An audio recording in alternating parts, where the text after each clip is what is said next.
you a big fan of Love and Hip Hop? I try not to be. Well, on one of the episodes, Yandy, her husband Mendeecees went to prison for 8 years. If your husband went to prison, would you stay with him? 8 years? 8 years. Mm-mm. Okay, what if he was there for like 6 months? Yeah, depends on what he went to jail for. So then wait, if you found out he was going to prison for 8 years, would you immediately tell him like, so we're done? Or would you like try to write it out for like a year and then be like, we're done? Well, you should have known that when you did the crime that you was gonna be in jail for a little bit of time. Okay. So yeah, you made that decision before you went into jail that you didn't want to be with me.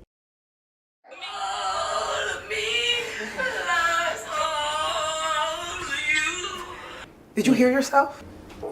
He's never taking you back. Put on some heels, please. I don't give a fuck what kind of heel. No, I'm comfortable. Guys like me like this anyway. You like that? You like that? What you want like that? Get out of here! Hey, look at the flick of the wrist. Not Obamacare. You know why? Cause you hurting right now. Get out my face. You hurting right now. Just take it. Take it. Take it. It's called talent. Get you some. God.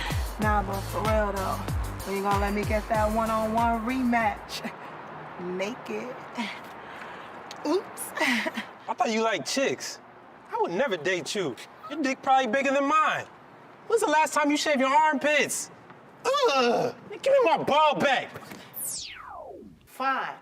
I'ma throw these heels on. Thank you. But not till we get to the club. She's gotta be difficult. Just like a nigga. You know? Niggas are difficult, just like her. I'm in the store and this lady's complimenting my hair. And she's like, oh, it's so pretty. Your hair's so pretty. And my child, out of nowhere, for no reason, goes, it's a wig. I just saw her pick it up off the floor. First of all, the lady didn't know that it was a wig. She was Caucasian. She didn't know it was a wig, number one. Number two, why you gonna tell her I had this shit on the floor, bro? Why would you tell her it was on the floor? Like, I just mismanaged my wigs. Floor wigs sound so dusty. I sound filthy.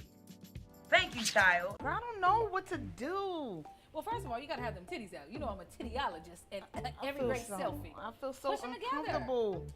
I can't get it right. You know what? I'm gonna just go ahead and let you lose then. Go ahead. No, I'm not gonna lose. What I'm not gonna do is lose. And with all that complaining, you go over there and lose. How do you do this? How do you have your boobs just hanging out all day, dog? First of all, don't come at me like that's not a good thing, okay? These titties got you all them free drinks last time we went out. Oh my gosh, these Push it titties. up. Push it. Well, yeah. My titties is too old. These are old titties, man. Make them look like young titties though. Look, show them a little bit of. See, you're covering up the areola. You gotta show them like the. I can't show my areola. That areola is for the Lord and my husband. Oh my gosh. First of all, the areola is for your husband. The little crevice, that's for the world to see. Show us the little peak. What peak? The little peak, right there, like you're going to the beach. The little bit of sand. Show that. Ew, I can't. Ooh, right there, girl. Yes. Now, come on now. Duck lips is out. Duck lips is out. Duck lips or no? Duck lips are out. Okay, this nipple's hard. I'm embarrassed. That's perfect. No. A hard nipple? You know what? I'm not even gonna help you beat me. You right? That's terrible. Warm your nipples up and lose. All I want to do, see, nobody even knew I had a tattoo. All I want to do is I got this. a titty tattoo too. I didn't want anybody to know it's a secret when it says John Sear Love and Sweetness. It has nothing to do. It's just for me. I'm covering I thought it. you was about to say it said John 3:16. That was about to say. I got it right in the middle of my back, girl. You got a religious tramp stamp? Yeah, girl, because I am a religious tramp. Just chill. All right. You got anything for that, Moscato? Hey, well, I'm really sorry about that. Apologies. Really, I got real sad. No, me too. And I was like, some sex I wish I would have had with him before he passed away. I wish I would have gave him some pussy. That's how I feel about Michael Jackson. And Prince too. I wish I would have saved an ovary or two. R.I.P. to these legendaries. I wish I could have had a few of their babies. I'm talking Tupac. I wish I could have had your cock. I'm talking Biggie. I wish you could have been inside of me. I'm talking OD. You my baby dad. R.I.P. Rest in peace to your dad. Wish I could have fucked him. Yeah.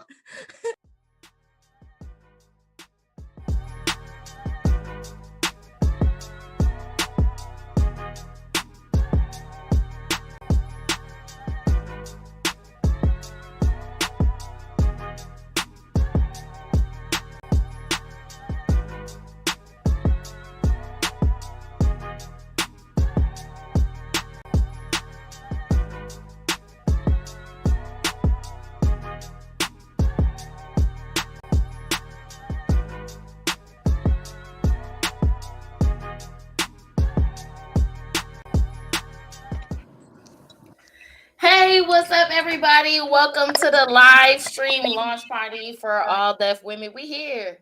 We made it. It's done been a journey, y'all, but we here. Shout out to our opening panel. We have Kamira White in the building representing Ani's house. Thank you.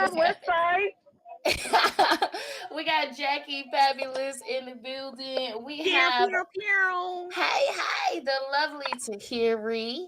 Hey. What up? Joining us from the East Coast. We have the infamous Keisha E. Hey. What up, though? What up, though?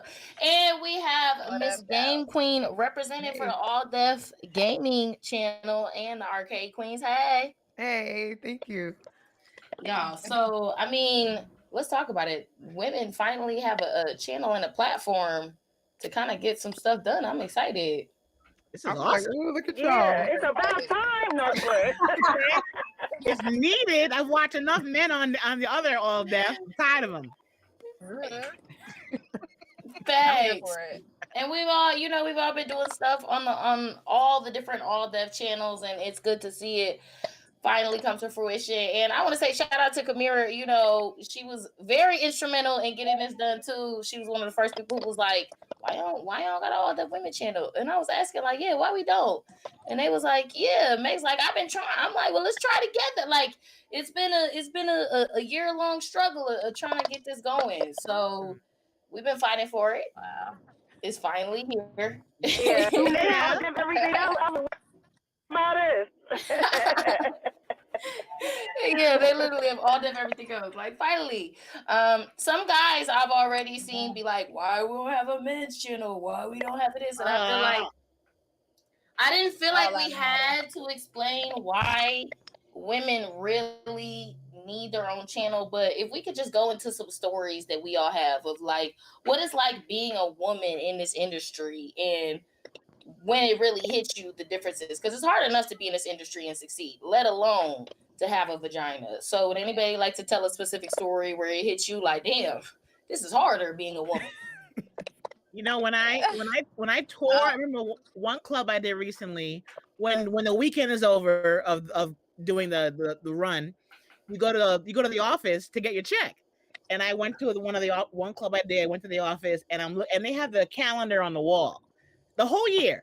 And I'm looking at the calendar on the wall and I'm like, you don't got one. They may have had like one chick, one woman, female comic. The rest of the year, all dudes.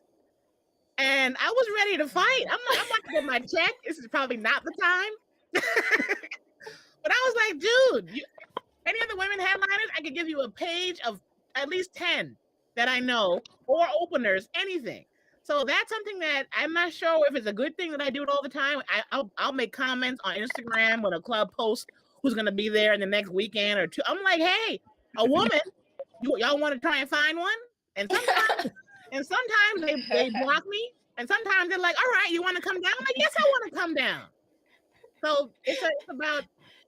They blocked you for real? Not really blocked me, but you can tell when a site ain't feeling you no more. You can tell when the energy's kind of gone. They're like, you got a big mouth. She needs to just shut up and look pretty. Exactly. They're like, look. They're like, you did your weekend. Why do you care? I'm like, because if I get more women on, I can come back here and then I could go other places. It's not always about please love Jackie. It's about love women. You know, and it can come across like I want me, book me. No. I want you to book every female I know, because when a woman, I produce a lot of shows, all females for stand-up, and the audience always leaves like, we never come to shows like this. It was fantastic. Everybody was so good. When all women are killers on a show, the audience leaves that like, we didn't know that this even existed.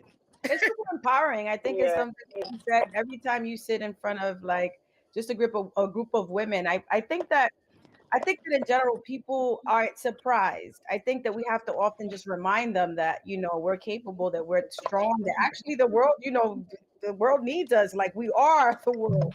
You know what I'm saying? Yeah. I think that we're not really given that too much because they know that we're gonna win. Yeah. Or they make a comment. I've had people say to me at a club, it'll be my weekend, and they'll say, you know, Jackie, last week we had Tommy Davidson. "Oh, Jackie, you know, we have Bill like putting pressure on me to not bomb." I'm like, "Let me do what I do, and we'll be fine. I don't need to hear who was here before me. Right. It's my time now." So that's what I it's had like. a couple of incidents that reminded me of that too. One worked in my favor. So one was like I was on a show at the Comedy Store, and we all in the green room kicking it, and somebody was like, "Who girl is that?" I was like, "What?" Mind you, I'm on the flyer next to the dude who said it, right? Like, I see you post a flyer on your page, but it's just you can't fathom the idea that there's a girl on the show, and I was like. Then the second time, and that just gives me more fuel to like kill, right? And people just assume it's like you've either unseen or people assume that you're not funny or you're not given the opportunities. A second time, it actually worked in my favor. I was trying to get on at the Improv for a minute on a D-Ray show on Mondays, and D-Ray wasn't there, but there was somebody else that was hosting his place. I'm like, yo, can I get up? Whatever. He's like, no. Then he comes over like 10 minutes later, was like, oh, you know what? We don't have no girl. So I end up getting up, and it worked in my favor, but it was that thought of like, it's not about whether or not I'm good or I'm funny. It's like, oh shit, you know what? We didn't have a girl on the show, so let's go ahead and put her on there, like affirmative action almost. And so it's like you're constantly reminded in this that you're a female versus like you're a comic. So yeah, it's we're always battling with that. Yep. Well, what about you, Kamira? Or who's going next? Kamira got some funny stuff. You know, it kills me because at first I just thought it was just like, you know, that's how men are. But now that I'm getting older, I think that's our voice because, you know, at the end of the day, you know, we raise them, we have sex with them, we know them to a T. And I think just like in future past times about how us, you know, we had to fight for women's rights because I've always wanted, you know, us, you know, on the side of them and not really voicing our opinion. I feel like women's voices are significant, they matter. And you know, who raised you? Like, Dave Chappelle always talks about his mom, never his dad. And I'm saying, like, you can't raise somebody funny if you're not funny. You know what I mean? Like, so Dave Chappelle, he always talks about his grandma and his biggest influences. You never really hear him talk about his dad that much, but what I'm saying is that we raise these people that are funny. We raise funny individuals. We raise the world. Like, you know what I'm saying? Like, how could you not want our opinion on stuff? Like, how could you not want to hear our voice? And then it also kills me because we're not in the same lane. Like, I don't know why men don't want us on the show. Like, if there's a role for you, you're a man, I'm a woman. I'm never going to step into your limelight. So why can't you share? Like, you know what I mean? We're always going to be in lanes because of our genders. Like, you know what I mean? So what's the difference? I just don't. So I just think they scared of our voice, girl. They don't want to hear us. And you know what? They don't want to hear us talk about their asses. You know what's funny? I think it's a fear of us being funnier. I think it's a fear of us being funnier, not so much just hearing our voice, but like you a female and you go up there and kill, they feel like they automatically got to be the funniest. You know, so I think it's that thing too. And you know, you feel so bad if a dude killed you, but a girl came up and killed you. Most comedy club audiences are female. Like the majority of the women in audiences, I always point this out. I'm like, y'all know that women, they force their boyfriends and husbands to go. Or they go a girl's night out, they're always full of those. And I'm like, y'all don't understand. Once I get the women in the audience to like me, it's over. I got the whole show. And you know, and they might know, and they know that, and I'm a very rah, let's go girl kind of thing. And a lot of male comics, they're annoyed by that. They're like, Jackie's gonna come in here and take over the room. And I'm like, yeah, because you should have had more than me on the show. Why am I the only girl all the time? Right. So two things. I think, Kamira, you hit a really good point of like a lot of people's favorite male comedians were raised by a lot of times single mothers or women. So that influence and that personality and that style and that swag really is still coming from women. That's a great point. That's true. And then the second thing is Miss Game Queen. I know, you know, in the gaming world, it's kind of the same thing as the comedy world. I've seen y'all really as women represent, and I'm proud of y'all. But can you talk about that, how that is in the gaming world? Yeah, just off of like, I think everyone knows, like, especially like shout out to like Mata Morg and Merc by Skirt and like Mariah Hardcarry. Like I see them, and I used to play Call of Duty, and you playing online with guys, especially with my name being like Miss Game Queen. You would be in a room, and they would see your name, and they would either say the most ridiculous stuff, where it's just like vulgar as hell, or they'd be like, "Oh, you're gonna suck," or "Oh, I got the girl on the team," and you'd be like, "Okay, like it is hand-eye coordination. Like don't flatter yourself. Like it ain't that deep."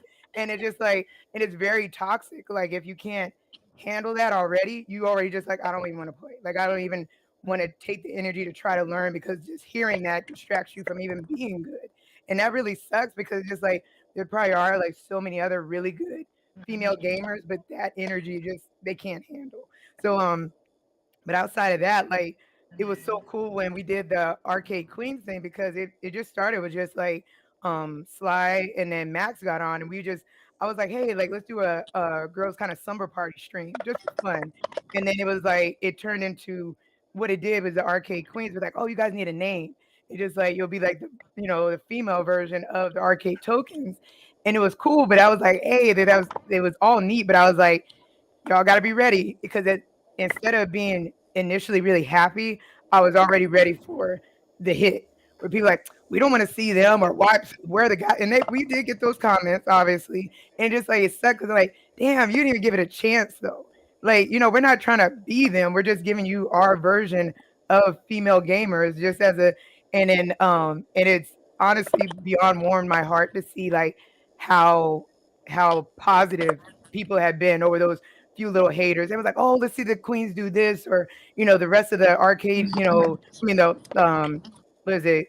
All deaf gaming women like do this and this, that, and that. And it's like, oh my gosh, like we did it because we bring like sass and we have attitudes about stuff that's so much more funny and is different than what the guys do. And I'm so glad that the tokens they embrace us as far as what we do, and it makes it so much more fun. It's like, see, it could be much more, like so much more than just narrowed in on this, especially in the type of games that we bring in. So yeah, it's rough, but it does help having that overall support and just giving a chance to be seen like that. So yeah, so when you guys came out, when we were all doing the same thing as all deaf women, and then the Arcade Queen, we were like, oh my gosh, it's gonna be like women. It was so perfect. Yeah, I've been trying to tune into all the different things, and the women's on the gaming channel, y'all have really like stepped it up, because it's really its own like culture and world. Like gamers, y'all, it's just like comedians, it's just like actresses, it's just like politicians. Everybody got their own world. Gamers have their own world. Miss Queen and the Arcade Queens, Miss Game Queen and the Arcade Queens, they're really fighting for women in the gaming world. So that's cool. But can we talk before we go to the other panels about kind of the temperature of women's support changing? It's not that it's always been super negative, but I think within the last 3 to 5 years, especially in the music industry, and even now comparing it to the comedy industry, I think women have become more supportive of other women. I think before I saw women flexing low key, like, oh, I'm the only bitch on the show.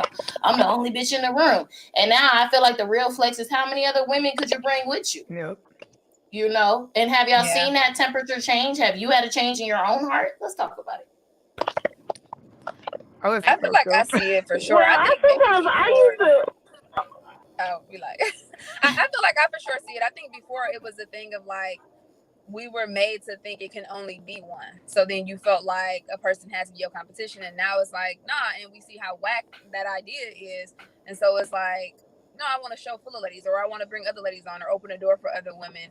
And so I think that I see a lot of change in that lately. And I think that's super dope. I think also just the strength that you have as a group. Like instead of just like you're saying, like being the only woman, because people did like, oh, the Game Queen, because like, oh, we don't see any other girls play in my area, but it's just like it's a little lonely, just like so it's so much more fun. You see what you can do with a team going in to do something, and how much more you can do. Where especially as a woman, all the weight on your back all the time, like being an independent Black woman all the time, it's like shit. I'm tired, like it's exhausting. Yeah, help me, like so. I think that's just seeing how much more you can do. It's just that's what makes it so much cooler doing it as a group.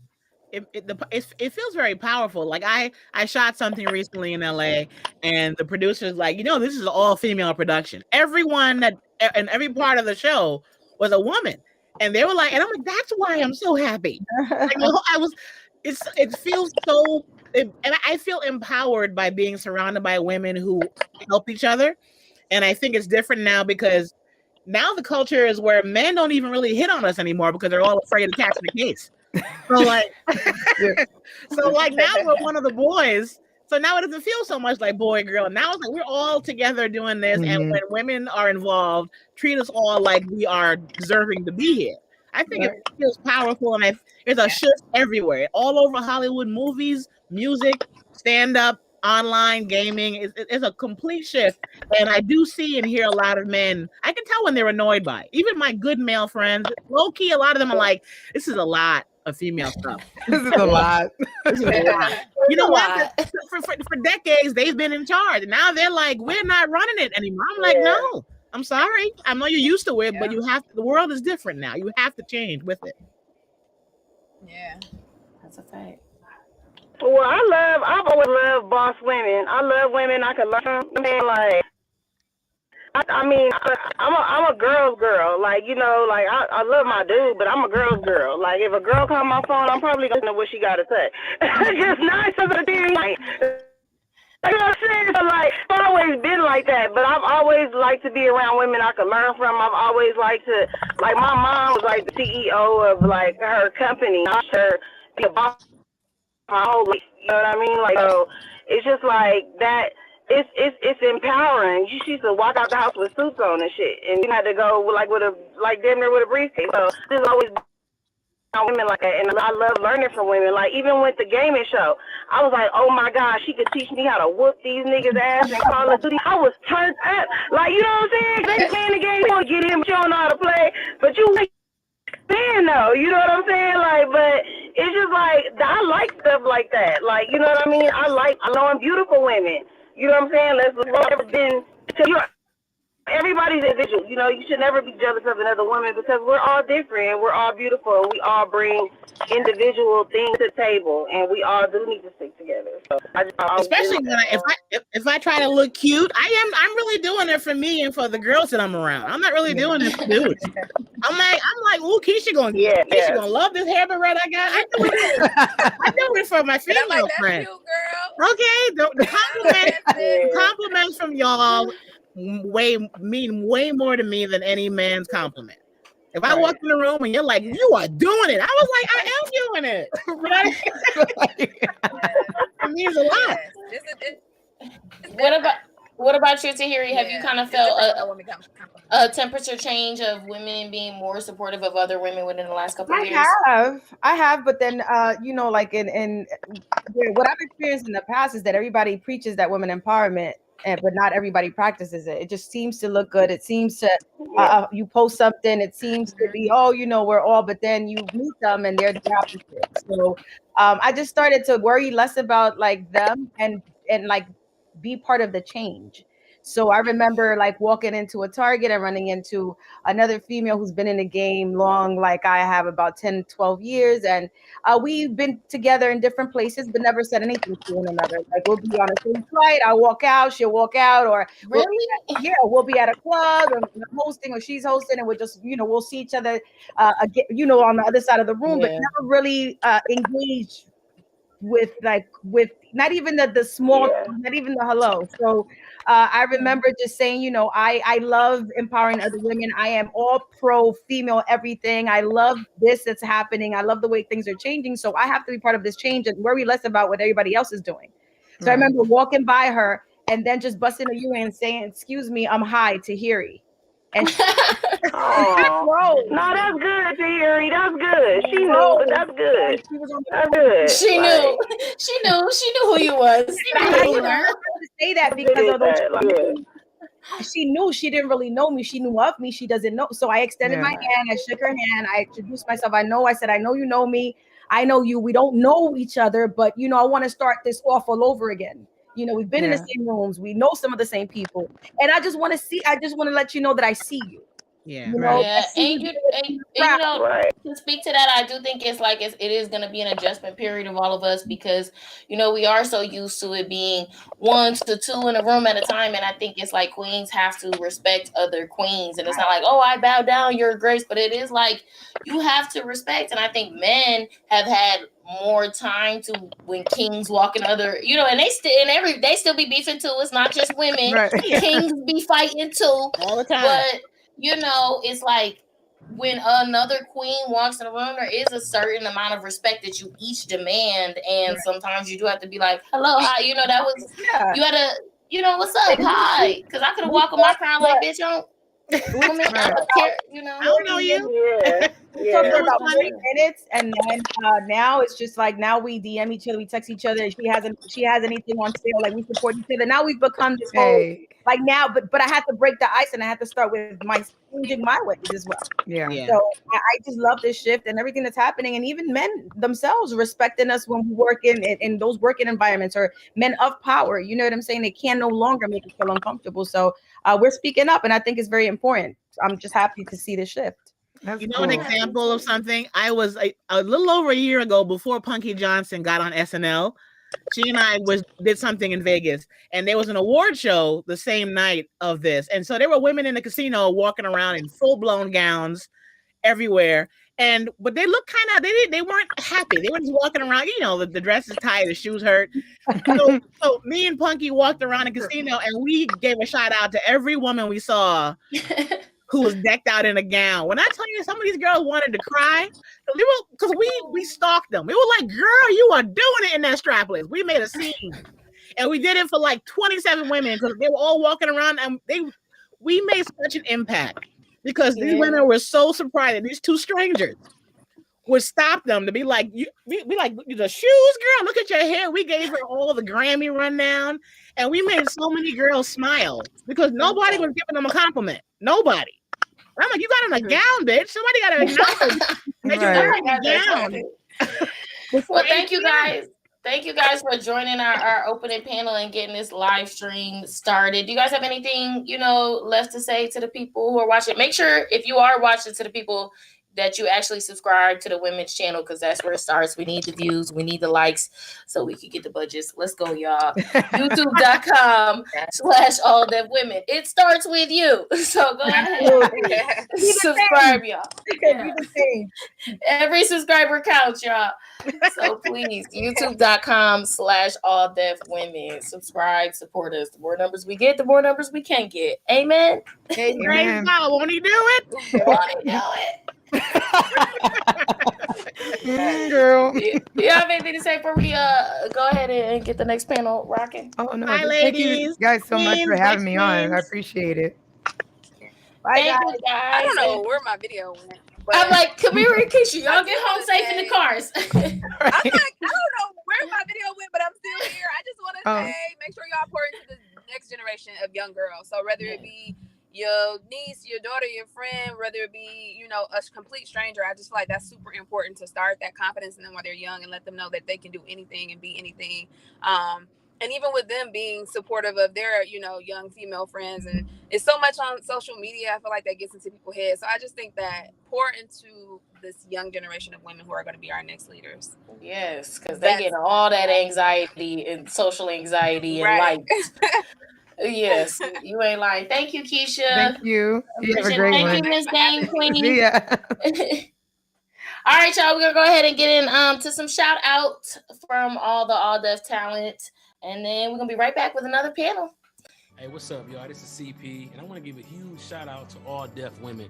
I think it's so dope that we have an All Deaf Women's channel now. I think most of our dopest people are women. Like, most of our moms are women. It's dope, like, that we really celebrating women, not like Women's Month or Women's Week. We talking about women's all deaf. So, like, dope content from some of my favorite creators on the platform, and some new faces as well. So it's about to be pretty lit. I just hope y'all give me a job. I don't want to I'm not saying I want to be like one of the all deaf women, but like if y'all need like a dude over there for a dude opinion, unbiased, little funny, kind of crazy, holla at your boy. Anyway, shout out to y'all, man. Congratulations on getting y'all own channel.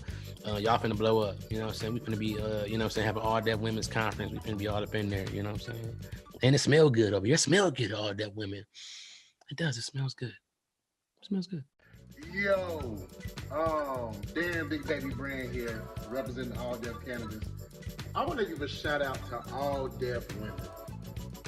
It's about damn time. I love the ladies, and I think it's dope that they now have a platform where y'all can give a shout out to all the beautiful talent across the whole world, and share and love on each other. And I'm here to support it. So, all deaf women, you got me. Man, I hope I can, sit on some of the sessions, just observe. Be like, look at that. Come on now. Yes, Lord. Hey, what's going on? You already know what it. I hate when people say that. Hey, it's your boy Tyler. Damn, I'm not your boy. You don't know me. But anyway, man, this Tyler Chronicles, 353rd of the cast of All Def Digital. I'm out here just want to tell all the women of All Def Digital, man, y'all keep on killing. 2021 is going to be a big year, man. And when y'all get that job that y'all say y'all was going to get, y'all was going to do, hire me. I could like double as security too, because, you know, strength.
What's up, everybody? We are back. We're ready to get to our next panel. This is the Why Do Women panel, and we have two very special guests with us. We have Zaria in the building. She's kind of like an All Def celebrity. You know, you guys have seen her all over the All Def music channel with the arts and raps. They've been killing it over there. She's interviewed so many different celebrities. I mean, her resume is crazy at this point. So shout out to you for coming through and touching our panel. And then we have Libby Brooks in the building. Hey. She's a young actress. She's been on commercials and different TV shows. And her most important title, I feel like, is my niece. You know?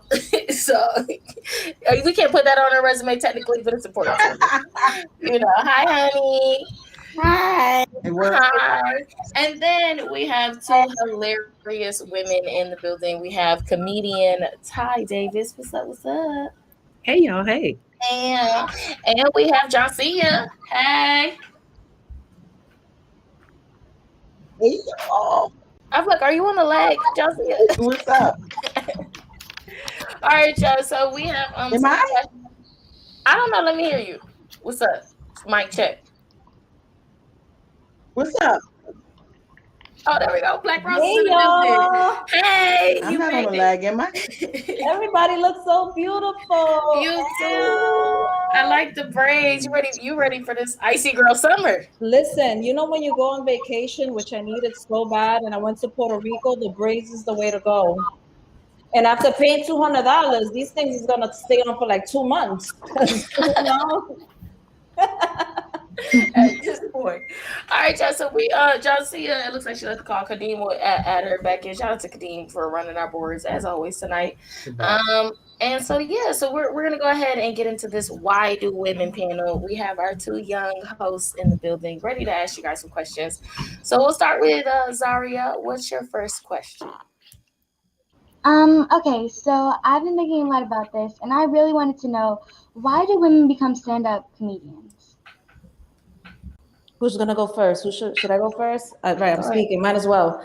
Why do women become stand-up comedians? I'll tell you why I love and appreciate that women did become stand-up comedians is because I felt like we needed a voice out there. This is an industry that's highly dominated by men. And as much as we can learn from them, they still cannot have our sauce. They still cannot tell our stories. And comedy helps us talk about so many issues that might be taboo and things that might be a little bit sensitive in the world. And as women, we are healers. Laughter brings healing. So why can't we just get over all these situations that we've been through comedy? And that's what I do. I make fun of myself so much. I have a son. I make fun of our situations, and it helps me cope. It's part of my therapy. Yeah, to second what Black Rose said, when I started stand up, I started as a dare, a bucket list item to scratch off. And my life at the time, it was very turbulent, and I felt seen and I felt heard sharing what I was experiencing as a woman, as a Black woman, as a mother. And I didn't realize how absent women were from the comedic space. And same as Black Rose, women are nurturers and we are healers, and our voices matter. And as influential as we are behind the scenes, it's important for us to be at the front of the scenes. They say that men are the head of the household, but women are the neck. And everybody knows that the neck controls the head. So, that's why I do it. So I'm out here. I think that's really cool. I also think it's also pretty cool that you guys are kind of like, you guys, like you said, men are really big in this like community, and people really don't, understand women for what they do.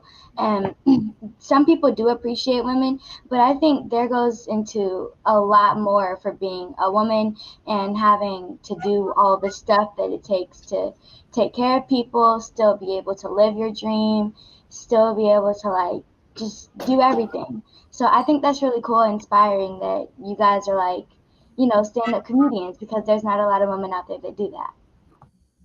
Thank you so much. You guys are beautiful, and you guys are part of the inspiration, the younger generation, especially the younger girls. So thank you. All right, Libby, let's get into your question. What is your first question? My first question is, why do women buy cats? So I've never bought a cat. I didn't get to answer the last one, but I'm not a cat chick. So I don't know why women buy cats. I think they do that because that's who they're gonna with. Don't start being a little bit. I know. I don't even know if you gotta buy cats. I think you can just go on and pick one up. Yes, it's a lot of cats on the street. Rose, you have a cat? Yeah. I sure do. Don't be ashamed. It's okay. This is my third cat. All right. So first, I've always been a dog person, and I had a pit bull when I was younger. He had light eyes, and he was the cutest thing. But we moved to Mount Vernon, and I couldn't have a dog. All right. So then I got a cat when I moved back to the city. Found one in the first floor. It was a baby. I was gonna take it to donate it, whatever the word is right now. And I didn't. I kept the cat. I had her for 8 years, lost her, found her, then lost her again. And I was so sad. So now I have a Siamese cat that cost $2,000 that my son wanted to get and put on a payment plan. All right, so my son moved out. For a cat. I got a bougie ass cat on finance. And my son moved out, and now the cat is mine, but I love her. Cats are so nurturing. They give so much love. There's easy maintenance. She doesn't bother too much besides when she's playful. But they're very nurturing. For example, I don't know if you guys know, if you are sick and the cat comes and purrs on you, their purring is like healing vibrations for you. So they're just literally helping you feel better when you're down. Other than that, they don't like to be bothered. When they don't want to be bothered, I don't want to be bothered either. All right, bye, sweetie. I am a cat lady, and I am not ashamed. I've had my cat, this is the 14th year. And the reason that I got a cat, like I was a dog person. I was raised, having dogs as pets. And I live in Baltimore, and I was living in a row home, which it doesn't matter how clean you keep your house, how nice your house is. A lot of the buildings, they were kind of old. So if your neighbors have mice, you could be the cleanest, whatever, mice are going to be in your house. And I was just like, I cannot do rodents. And I did some research, and I heard that the presence of a cat, even just the scent of it and it being there, will scare mice away. So I was like, all right. Well, I went to a shelter and I adopted a cat. And he was 6 weeks old, and they said I had to wait 2 weeks. He had to be 8 weeks for me to get him to come home. And I had a conversation with my cat. I said, hey, I don't really do the cat thing, but I had a conversation with your cat. Absolutely. Yes, talk about it. Talk about it. Shelter, I'm walking through, and I see, it's cats in cages, and one cat was bouncing off the wall, and I was like, ooh, I don't like that energy. That's too much. And then there was one that just wasn't doing anything. He was fat and lazy, and I was like, no. So I walked past this cage, and this little kitten was like, meow. And I looked back, and I was like, did you say something to me? And he didn't say anything. And so I went to walk away again, and he was like, meow. And I was like, you talking to me? And I was like, listen, I need a cat. You need a home. I feel like maybe you and I are vibing. Here's the thing. As long as you come into my home and you make sure that no mice are there, you can stay. And if you're cool with that, then let's make this alliance. And I was like, okay, he was sweet and cuddly and small. And I brought him home, and it's been 14 years. There has only been one mouse sighting, but it wasn't like an infestation. He caught it, and he brought it to me, and I was like, whoa, bro, that's not what I meant, but thank you. He said, I remember He our first wanted to show conversation. you. Yeah, he wanted to show you. He's been honoring his agreement 14 years ago. So and she's right, like they're cuddly and they're soft, but he's older now and he's very much set in his ways. There's no, it's not as much work as it is to have a dog. So he's very low maintenance and he's just kind of chill. And cats are mostly nocturnal, so they're 18 to 20 hours a day. So there's only 4 active hours, and sometimes he just takes off running real fast to show us that he still got it. But You're really rationalizing it. You're like, first of all, the cat is a necessity, I mean, Well, shout out to Rose's Bad and Bougie, super expensive Siamese cat. Right, you get an exotic pet, it can not escape the house. All her life. I went from a street cat to this bougie ass cat. I swear to God. He's just a regular short-haired tabby. He's gray. I adopted him. The only thing I had to pay was just, the application fee. They did a background check to make sure that I wasn't a killer. And, they let me have him, and he's been here ever since. I still owe $300. Like, Come find me because y'all not getting the cat back. They're not getting the cat back, so y'all just got to wait for that. You're not taking my cat out there. Cat lady's like, podcasts about cats, okay? Because y'all are ready. Well, y'all know this. It's a stereotype with. Don't say the C word around them too. Ever again. Yeah, they was like, first of all, I have a whole 3 hours I could talk to my cat. Like they was like, but it's a stereotype that single women have to get cats because we're lonely, and that's what they say about women with cats. Just so y'all know. It was the mice for me. I'm cool with being alone, but I'm not cool being alone with a bunch of mice. And that's where I got mine. It does say. Okay, let's go to the next question. Zaria, what's your second question? So even though I listen to her too, I've always been curious on what other people's perception. I don't know if that's the right word or not, but that was right. But yeah, perception on what they think about it. So why do women listen to Beyonce? Okay. So I'll start. I am not a member of the Beehive.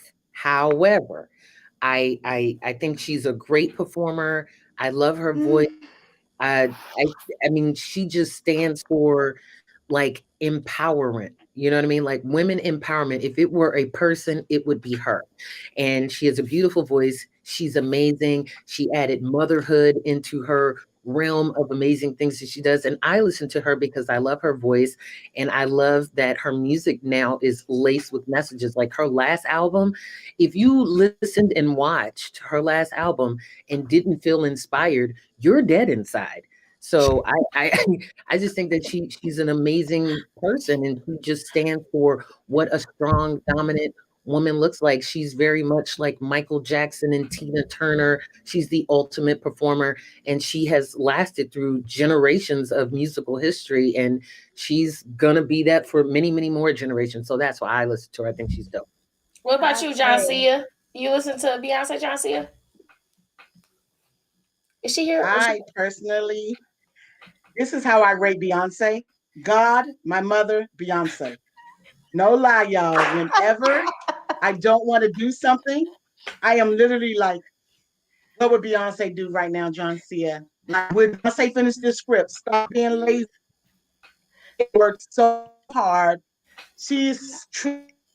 I know I'm older than her. I look up to this chick because she works hard. She does. She gets what she wants by working hard for it.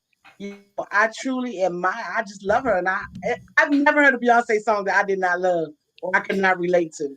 It seemed like we always going through things at the same time. You know, when her man cheated on her, my man cheated on me. I'm like, dang, what they doing to us? You know, we working hard out here, and all that. But I listen to her. I love everything about Beyonce. Look at this wig. Beyonce inspired. No, no. She said, Beyonce, what they doing to us? Rose, what about you? That's right. Girl. Like, if y'all would have been seeing my stories the past 2 days, like I was so down. We had someone that just passed away yesterday in the family, and I was a little down. I was like, you know what? I need a spiritual bath, and I need to cleanse. And that album is King, Black is King album. Jesus Christ, it just takes me there. It helps me calm down. It's besides all her other work, amazing, but it's just something about this one. I relate so much to it. I understand what she's talking about with the different meanings in there. I'm not gonna get deep into that, but it's just such a spiritual album to me that forget about it. Like she said, she's the queen. Much respect for her. You know, I don't call myself a fanatic. We all like just inspired to be like someone like that. You know, like you work hard, get it done. Don't talk too much about it, and just, you know, get out there. You have 24 hours in the day. What are you doing with yours? That's what I get when I see Beyonce. Zaria and Libby, do you guys listen to Beyonce? I like. I do listen to Beyonce, but I don't listen to her that often. And also, I'm not a member of a Beehive, but I do agree with everybody said. And I'm like, she's basically women's empowerment, and I'm really inspired by her. I feel you, Zaria, because when you're a member of the Beehive, it's a lot of extracurricular activity of like attacking people online. Yep. You gotta have your emojis ready. You gotta have your emoji. I don't got time for that. Yeah. But I love Beyonce, but the Beehive does go a little hard. You know, I'm not. What about you, Libby? You know, I know. We try to keep you. I mean, we have to though, y'all. They mess with her. What about you, Libby? You know. Well, I think my mother listens to Beyonce. Yeah, mom definitely listens to Beyonce. Let me tell you that. Yeah, your mom loves Beyonce. Okay, so go ahead, Libby. What is your second question? My second question is, why do women celebrate each other's victories? Oh, that's a good question. Support is important. What y'all think? Well, it's important for us to celebrate each other's victories because for large parts of history, we weren't celebrated at all. And sometimes when one woman achieves something, that achievement, the ripple effects go down the line. So especially like in comedy, there are comedians that came before me that are women that had to deal with things that I don't now have to deal with because they did that. So they walked so I could run. And when I see any of my colleagues doing something amazing, like Cynthia, when they announced that All Deaf Women was, a thing, and she was creative director, even though I didn't know her personally, I was like, yes, celebrating that, because her win was a win for all of us. And I even celebrate it, not to say that there are people out there that I don't like. Of course, there are people that I don't personally like, but if they're doing something that's impactful and that is going to affect all of us, then I celebrate that. And I think it's important for us to, clap for people when they're getting their accolades, because we're going to want people to clap for us when it's our turn. So that's why it's very important for us to celebrate those people, because I want to be celebrated when it's my turn. That's a good point. What about you, Rose? I think it's so important for us to celebrate each other, because for too long we get pinned up against each other. Not only are we competing in a place where it's majority men, and most of the time they think it's just going to be one female. So now there's females competing, and this is in every industry, competing to have that number one spot, and people get put against each other. We need to change that narrative and show love and show support. I personally think I probably creep all my friends out. I post girls, all my girls, everyone is doing so good. Any little accomplishment, I'm like, you did it, you did. And it's, it feels good. If you got to put out there what you want back, and you have to do it with a genuine heart and really project love and light and unity, and little by little, we'll change that narrative. John Cia, what about you?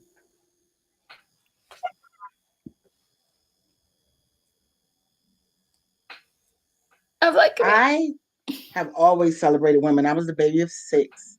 I had 2 older sisters who basically made me who I am today.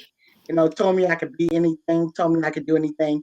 And just the fact to uplift women, to keep us going, because sometimes we don't have nobody in our corner uplifting us. Sometimes we don't have that support, male friends, and always believe in just supporting, and everybody up. Babies like them, Yeah. We always have to support each other and put each other on. Like, I always was in the head that would put the all women show together, and we were on every show and stuff like that. We all we got. And we're winning. And that's the point, the fact of it. That's why I love All Deaf Women. People need to see it. We do love each other. We always try to turn against each other and things like that. I came in the game and they turned in another against each other. We didn't know each other. There's no point. And now we are like great friends. Like, we realize our power is to come together and keep each other up.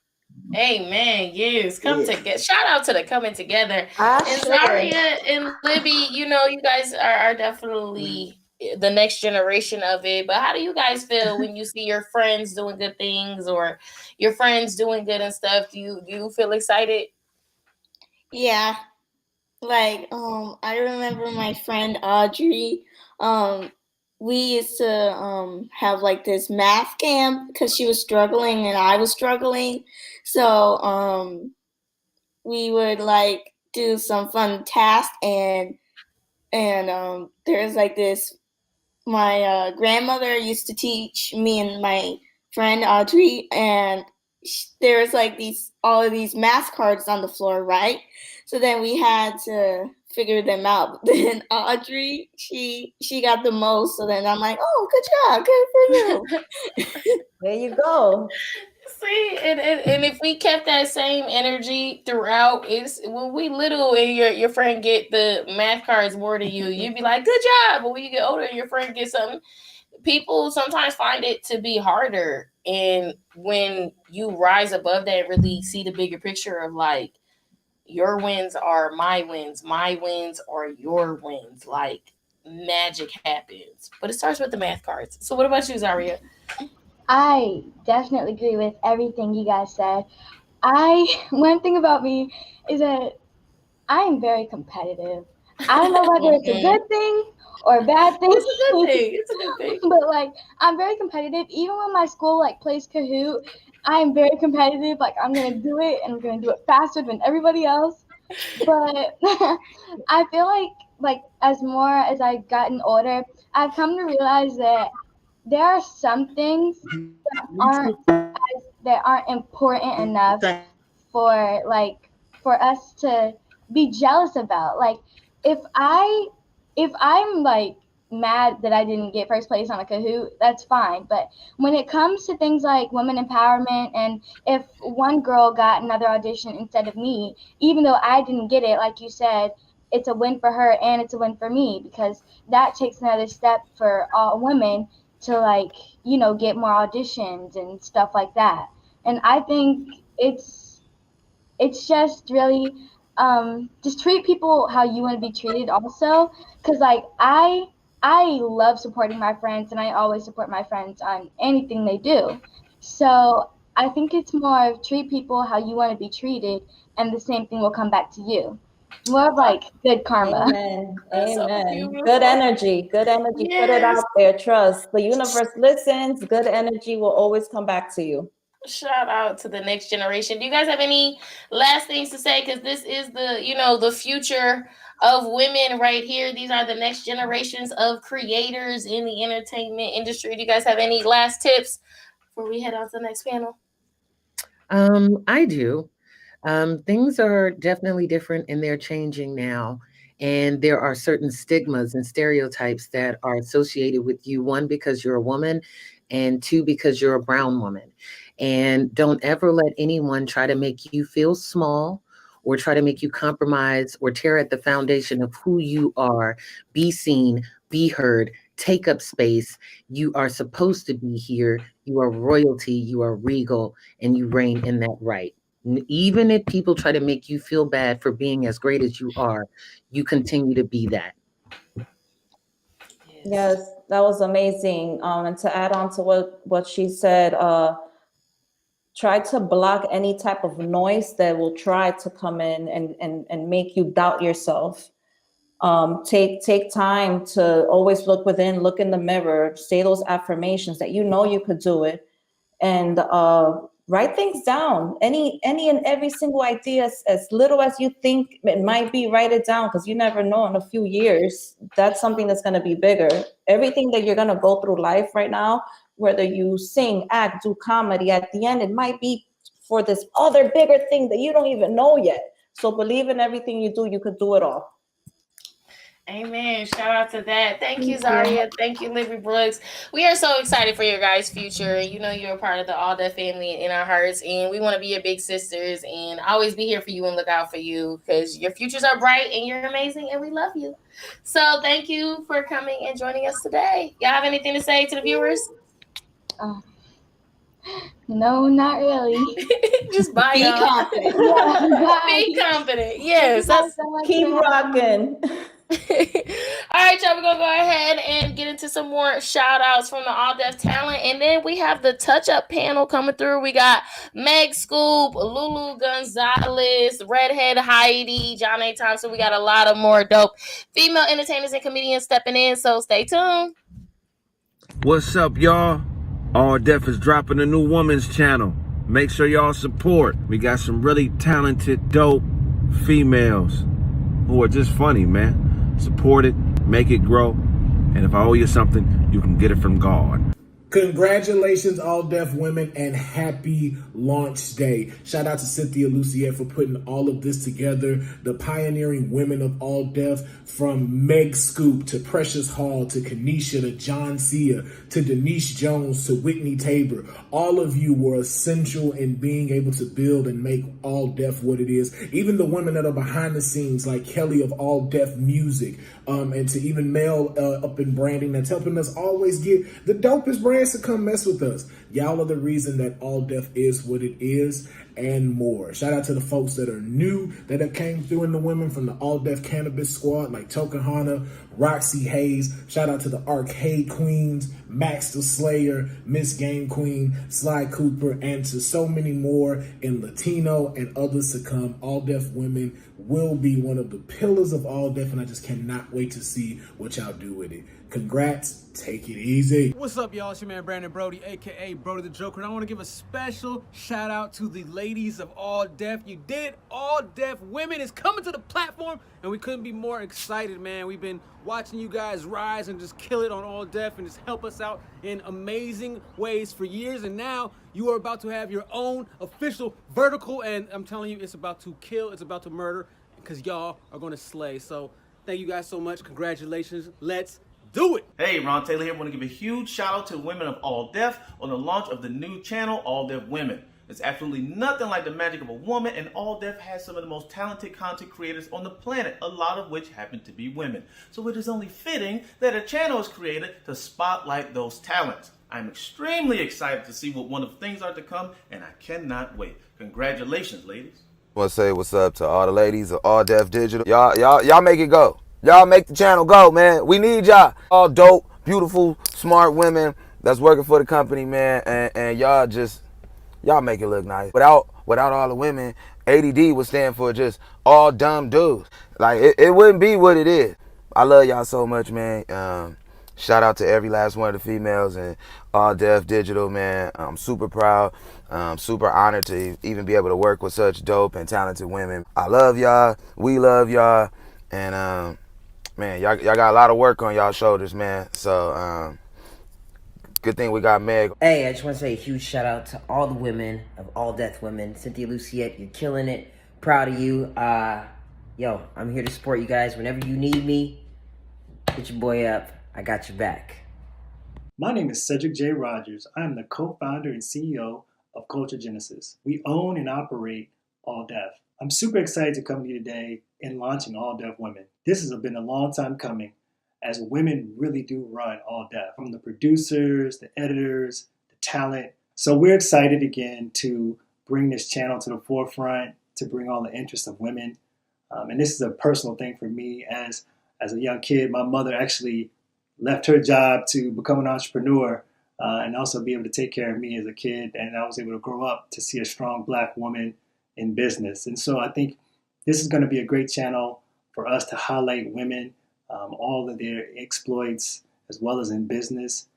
So we're super excited and hope that you guys enjoy this content and help us grow.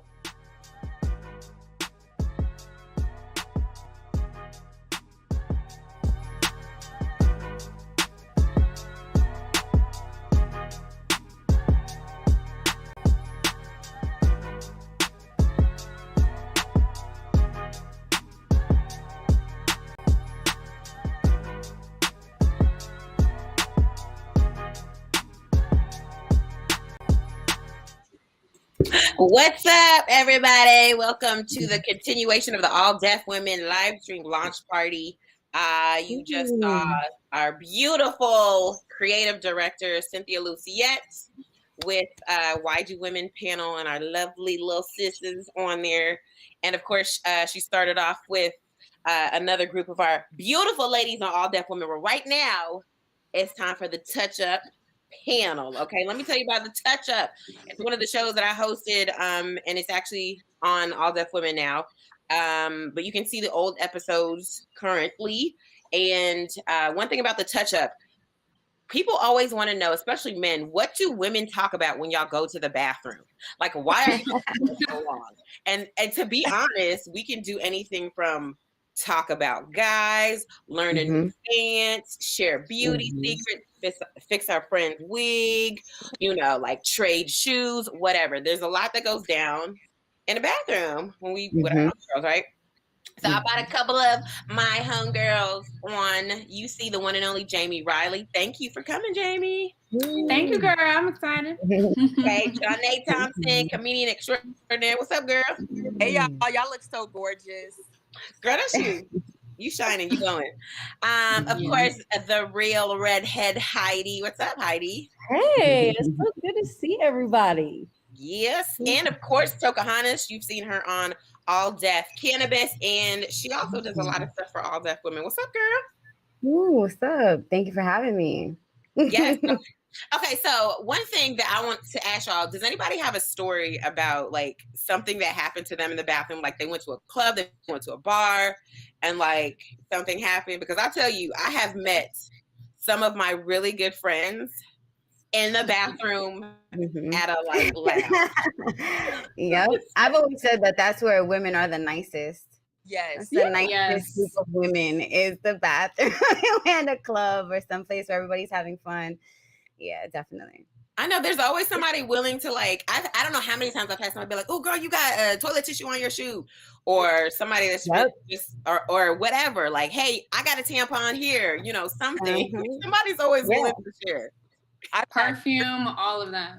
Yes. Okay. I've had an entire bathroom one time become almost like my best friend just because it was a birthday. And so my best friend got really intoxicated. And so they were about to kick us out. And it was just started, you know? So I'm like, no, don't worry. We got this. We went into the restroom. The restroom had a couch. It was very comfortable.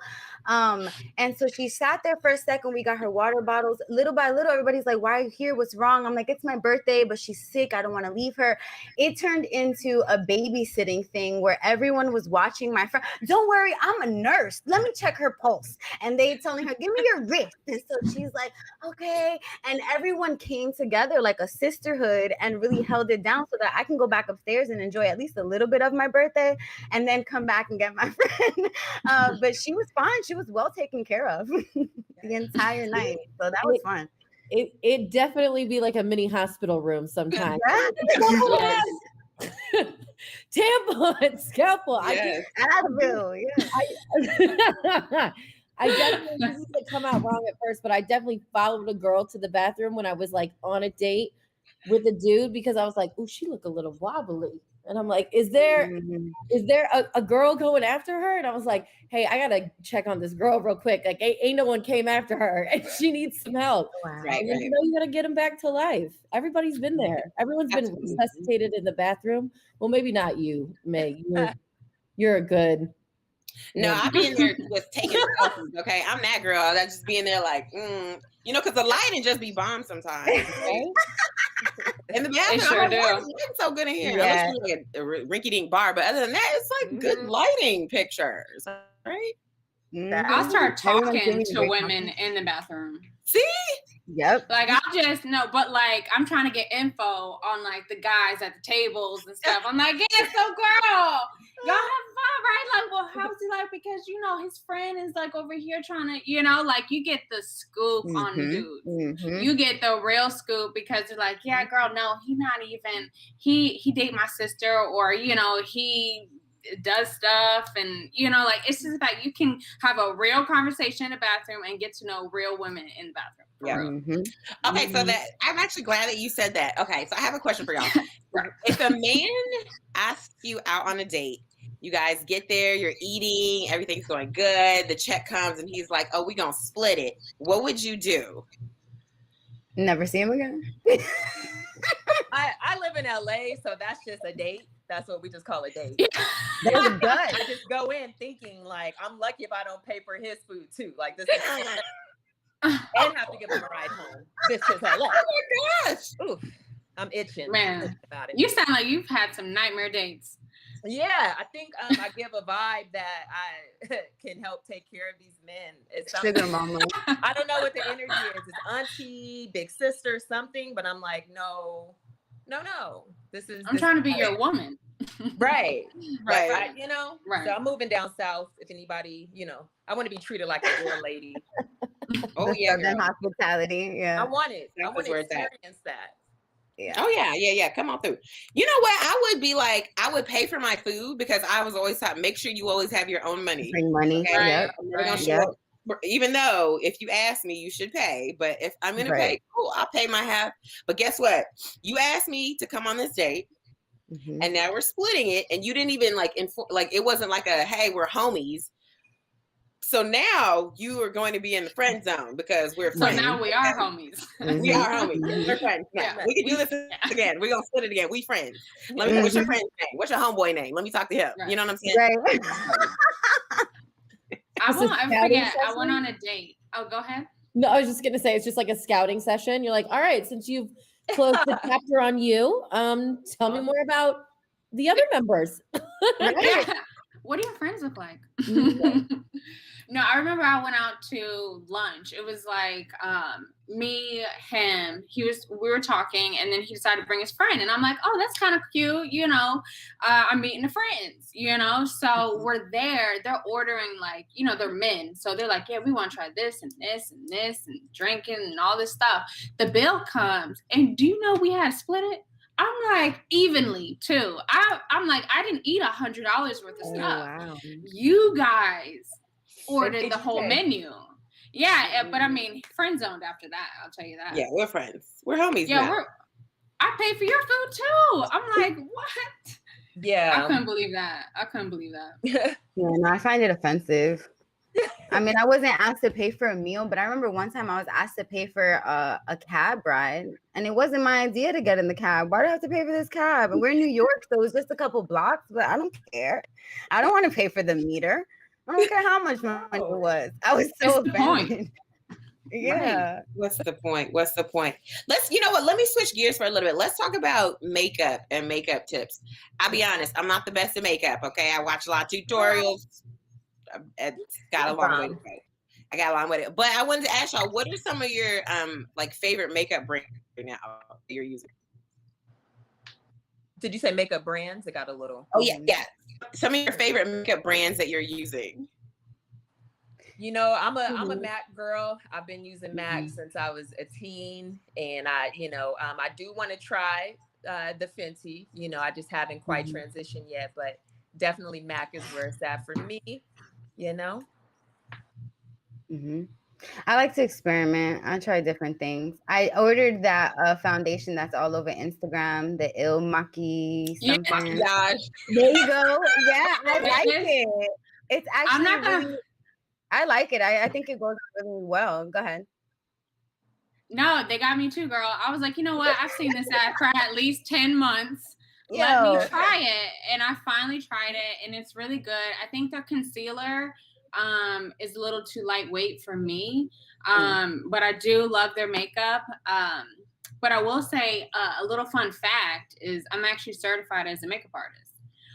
And I didn't like go to like school for it, but I took Rihanna's makeup artist Priscilla Ono, like she had a course, and I took the course. It was like a 3 or 5 day course. Got certified. I get all the discounts now, like all that stuff. But I did it because I'm like, okay, well, in acting, it's like I just want to make sure I look good for the auditions, you know. And I'm like, I want to be able to do my own makeup, you know, like that kind of stuff. So I started doing that, so I can give you all advice on all the makeups. Okay, I know, because I'm about to say your face is to the gods, honey. Okay, I mean it's flawless. I definitely need that. I need that advice. I also don't really know anything about makeup. I'm not that good, but I will say the one thing I swear by in the drugstores is Telescopic by Maybelline. It's mascara, and it's like, I don't know, I think it's like $12, but the brush is a comb. I'm telling you, Maybelline The little tiny Telescopic. one? Yeah, The it's a little thin tiny- tooth one, and it separates out your lashes, and it's so good. But other than that, I need professional help. And then I turn into a real bad. I'd be like, yeah, I can be fly too when you put some eyeliner and lashes on me now. Right. I'll take some money. That's like I love, if you look at my makeup bag, there's stuff from drugstores. Like I have a Wet n Wild, like contouring. I got contouring, girl, and it is bomb. I got it from the drugstore. But then I also have I have some Fenty foundation, and then I also have I like Mented. I don't know if y'all heard about Mented. It's a Black owned company, but they have I use their eyebrow pencils. But if you look in there, you'd be like, who is this? Why you got all these different type of Walgreens. No, that's good. You versatile. There you You're go. well-rounded. There you go. Right. Worldly. Do what you gotta do. You know, I actually heard something that a lot of time, and it could be a rumor, but that a lot of times they're using the same formula, same ingredients at the drugstore. Stuff is the same as departments. A lot of times. So. Yeah, there's like brands that like match each other. Like the same thing with like cars, right? You know how like some of them are luxury brands and They the have other the same ones, engine. it's those manufacturers. Yeah. I watch those videos that do like drugstore half and then like $400 half, and I'm like, you can see a difference, but it's really not like I don't. It's like, where are you going? Like you know, like why do I need a $400 face? You know, so. I don't know. Let's talk about clothes really quick. So, are y'all the type of girls that are like chill, or do you, when you're going out, are you like you have on heels, you got on a cute dress? What is your style? I've completely turned into way too comfortable. Yeah. Like way too comfortable. I have like, I need to like, as this starts, I need makeup tutorials. I basically need a remodel. Like I'm so comfortable, so chill, athletic, loose, oversized boys. It's gotten bad. It's gotten bad. So basically, you're always walking around as the before. Yeah. I am an upscale before ad. I mean, I'm still fine. Yes. Yes, you are. Yes, you are. I'm still fine, but it has gotten real baggy. Right. Same. Me too. Me too. Right. Y'all, my dress. I have on a dress right now, but the back is not even zipped up. Okay. Yes. No one can see that. Yeah. I'm legit in sweatpants right now. Yeah, me too. Yeah, the like, back of my shirt is supposed to be buttoned closed. That's open, so I have an open back too. It's fine. My bustier is supposed to be tightened, you know. So that's what I'm saying. You know, I keep going like this. We all got baggy, I guess. Over here. Oh, but no. to answer your question, it's almost like who's gonna be there first? Because it's like who gonna be there? Like who gonna be there? Because then I might actually put some effort in. It's No, so that is intuition really true. for me. Like I there's need to times enjoy it. where I do Go want ahead. to be, you know, dolled up, and then there's times where it's like, can I get away with, you know, a bustier and sweatpants? If I could do it, I'm gonna do it. But yeah, I'm definitely choosing more comfort these days, but still with a little splash of like, all right. I know, because I'm telling you guys that to the point where my fiance was like, "Do you need me to take you shopping? Like, you need some money?" I was like, "Wait, what?"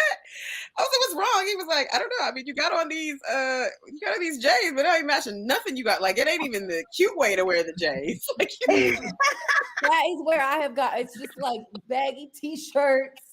I'm like, where are we going? Where are we going? Yeah. Seriously. Same. I used to be the same. I used to be a little bit more extra dressing up, but ever since we've been home lately, no. I've even gone so far as like looking up ways to wear heels with my sweatpants. Like, okay, if I'm gonna be a little bit cute, then I'll throw on the heels, but can I keep the sweats? And it's like, damn, what happened? I don't like jeans anymore. I don't know what happened. oh my gosh, right? working on it. You're like, look, sweatpants. I'm trying to get like, okay, I'm gonna get tight sweatpants because I don't want to wear leggings now to the point. Like, I don't even want to wear leggings. I'm just tight sweatpants. I don't know what style that is, but it's mine. Right. I'm here for it. Okay, so I want to ask y'all one last question. What has it been like for you? Like, what is one new thing that you've done during the pandemic? Go ahead. I started learning stocks during the pandemic. Wait, start learning what? Stocks. Shocks? Stocks. Oh, stocks. Oh, yes. Yeah. Big money. Because it was like, when did we ever have time to really like, because it's always like, oh, I want to do that. I want to do that because people talk about it sometimes, you know? But it's like, oh, let me actually learn about this because I'm trying to create some generational wealth. So I got the time now, you know what I'm saying? Yes. I started playing kickball, y'all. I joined this kickball league for women. That sounds I'm not fun. that good. I'm not that good. And they It still doesn't matter. let me play. Yeah, because you're moving. That's all that matters is you move. I'm not really moving much because I'm not good. Don't tell them that. But it's really fun though. I really love it. And I was like, oh my gosh, because I grew up, I was never in organized sports. I was a cheerleader, but that's not the same as like, you know what I'm saying? It's not the same as like you're gonna pass a ball, hand-eye coordination. It ain't the same. So now, late in life, I've decided to take up a sport when my body is past the 30s, and I don't know what I was thinking, but it's really, really fun. That's so all that fun. matters. Yeah. I told myself I was going to learn how to play the violin. I have one. I got it strung. I got it tuned. And I picked it up. I played with it for a little bit. And I was like, I suck. And then I put it down. And I haven't really picked it up too much after that. Wait, where did you get a violin from? I had one like from years ago because I always said, "Oh, this is what I want to learn. I'm gonna buy one. I'm gonna learn it." And so it sat here for probably like 10 years. And then now that we had time, I'm like, "Oh, look, a music store is open. Let's go take it in." So it's been here. I mean, I tried it a couple times, but it's horrible. It's hard. You can probably learn on YouTube. Yeah, I tried. I was trying to learn the Twinkle Twinkle Little Star. Apparently, that's the easiest tune to hit. So, and I still can't do that. So, pray for me. I started watching like TV. Like before quarantine, I was the person I would be left out of all the conversations. But now I could, hold my own. Well, so I started being a person during this time, being a human. Finally decided to do it, guys. Wow, look at you. Yeah. Heidi, you try something new, Heidi? I don't really know if I learned that much. You survived, girl. You survived. Okay. I guarantee if you roll back the tape when you said, "What have you learned during the quarantine?" I closed my eyes and I was like, "You should have had an answer for this by now." Every single time, Heidi. Every single time. You know the question's coming, and everyone's like, "I learned stocks. I learned French. I'm getting started on the violin. I'm doing this." I'm like, "I'm sorry, y'all. I was just hanging in there." That's good. That's good enough. Yeah. That's a great thing. I'm like, what did I learn? I'm still here. Okay. Right. We all took on a lot. We all took on a lot this quarantine. I mean, listen, there was like, it just every day it felt like there was something else. And it was like, can any of us get our together at the same time? So no, I don't know. I was trying to find peace, love, and happiness. I'm on my way. That's all that matters. That's all that matters. Thank you, ladies, so much for joining us on the All Deaf Women live stream launch party. And for those of you who are watching, make sure you like this video, share it with somebody.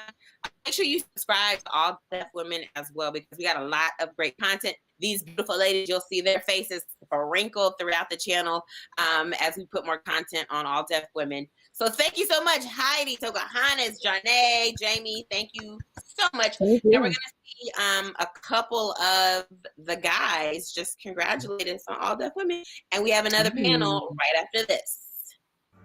Hey, women, congratulations. Now get back in the kitchen.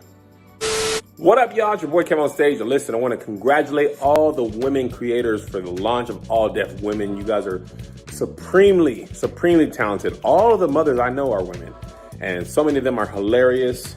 The best producers I know are women. Meg Scoop's the best producer I know, my wife. They're women. And shout out to All Deaf for giving these amazingly talented women their own platform for them to rock out. Proud of y'all. Congratulations. Big supporter. Keep pushing. You feel me? What up, people? It's your boy T Moore, and I want to take time and congratulate the All Deaf Woman channel for launching and the amazing content that you guys are about to see. Now, it's really like congratulations for both of us because I pitched this a while ago. Now, a lot of people going to say that I'm lying. Let me tell you something. They right, okay? But the content, the quality, the producer, the writing, all of that is going to be amazing. That much I can assure and guarantee you. So congratulations again to the All Deaf Woman channel. I look forward to amazing things. Hey, what's up, man? My name is Sidney Castillo. Just real quick, I want to shout out all the women on the All Deaf platform. I think y'all are super amazing. I've actually known Cynthia Luciette for probably 8 years, and her work ethic is so amazing to see her climb every year, and now she's a part of All Deaf Women, and she's just elevating that whole platform along with all the other women on there. So I just want to take this time to say I appreciate y'all. I love y'all. I think y'all are super dope, super talented, and continue to push the bar, because y'all are women. Y'all are black women, which means y'all are amazing, y'all are gifted, and y'all are some of the smartest women in the country. So I appreciate y'all, and just congratulations on all the great work that you guys are doing. What up, everybody? It's Patrick Cloud, and I just want to give a huge shout out to the women of All Deaf. Women have been running All Deaf since the beginning, behind the scenes and on camera. So it's really dope that we finally get an opportunity to shed light on all of the amazing producers, directors, creators that have been instrumental in making All Deaf what it is today. So really, really proud of you guys. Really excited to see what the channel becomes, and I'm gonna be there with y'all creating. So shout out to you guys, and let's go All Deaf Women.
What's up? Thank you everybody for watching the All Deaf Women live stream launch party. We are here with these three ladies here. Now let me talk about these three ladies. There's one thing that we all have in common. We're all mamas, all right? Mm-hmm. And on All Deaf Women, we got a show coming out called Mom Fashions. The first episode's actually up. And it's basically just giving y'all a glimpse of our lives, okay? Like, this is the type of comedy that can't write itself, because I can't write itself. I mean, because kids, y'all kids, like I've never had so much love and anger at the same time. That's such a oxymoron. And I'll say this too about motherhood. Like, I feel like, you know, women are powerful. We've always been that way, but I feel like there was another level when I had my son. Like, okay, there's a level of confidence, right? A level of confidence, a level of joy that came with it that I was like, oh, I can do this. I'm bomb. What I want to ask y'all, oh, first of all, I didn't even say y'all's name. I just jumped in like this. Please forgive me, okay? That's okay. It's been a day. We've got that chick Angel. You've seen her on the channel. She's a mom of 4 boys. Girl, I feel for you. Angelina Spicer. She's the mom of 1. She's a little girl. One and Roxy done. 1 or 2. Oh, 1. Oh, don't put that on me. Just 1. Roxy has 1 child with her. I got more kids than all of y'all put together. You do. You do. You do. Come on, uterus. It's been put to work. That's Awesome. right. Give it up for Angel Uterus, y'all. Angelina's a mess. And the boobs, because you worked at all 4. Oh, and you worked it? I'm still trying to get the last one up off of these titties, but he's like, nah, son, this is organic. That's right, grass fed. Come on, Angel. Come on. I want this Whole Foods milk. So this is what I ask y'all, what is one thing you wish somebody would have told you before you became a mom? Girl, where do I start? I wish somebody had told me that I'm a rip from the front to the back. Yo, yes. Yeah, you had a 4th-degree tear?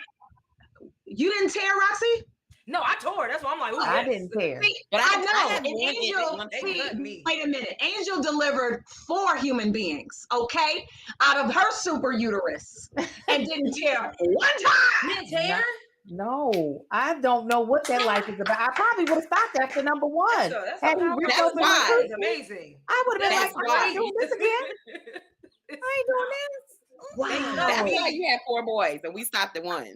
Right, because Angel, your vagina, your uterus. I don't swing that way, but ma'am,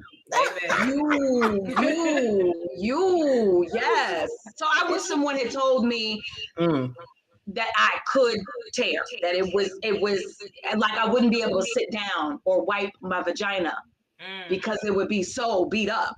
Right. Cute with a beat up coochie. Where they do that at? Motherhood. Where they do that? Motherhood. What about you, Angel? Oh man, it's been so long since someone could have told me something. I done forgot what I didn't know. That this thing don't ever end. Like thinking, like I'm edging towards my oldest. Yeah. He's like a preteen, so we're edging towards him becoming an adult one day. But I can feel in my spirit that like, nah, that it don't matter that he's about to be an adult. We end this until I go to the grave. And even then, I'll probably I'll be up here in a second, Jesus. I just want to see what my son is doing. I want to see what they're doing, make sure they ain't messing up stuff. So maybe I don't know. I feel as though I'm gonna be a parent forever, and not in the sense of, oh, these are my children, but like actively parenting until I go home to glory, dear God. Right. Your children will be 70 years old, and you still tell them, like your face, did you clean your ears? Exactly. I do.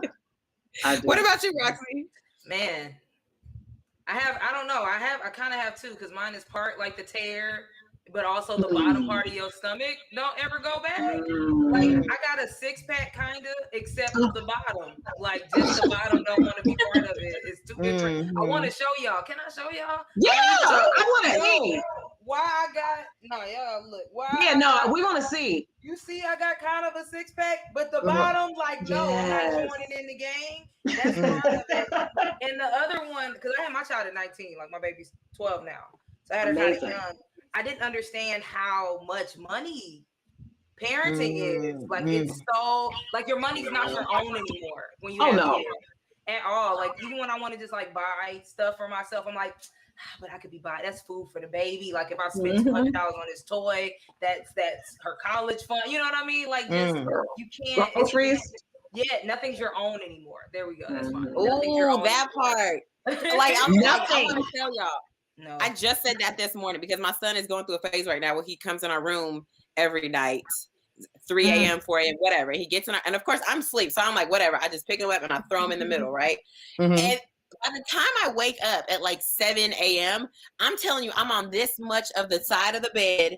Girl. My neck is crooked. He's over here laid perpendicular. I was like, yo, give me my pillow. Like, I tried to turn my pillow away, and he was like, no, this is our pillow. You don't have like nothing belongs to me. Nothing is mine. Our pillow. No.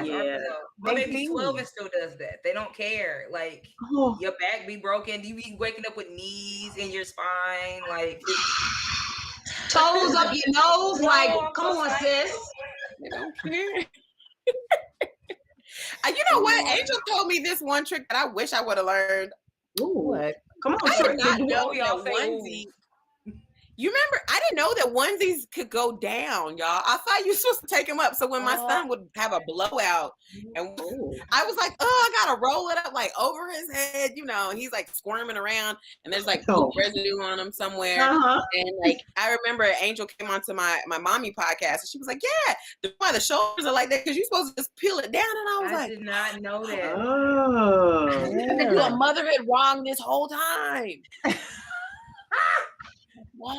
No, listen, I didn't learn that until baby number 2. So 2 and 3. So it wasn't like I knew it at the jump, but I was like, let me share this with her because, ain't no share this with everyone.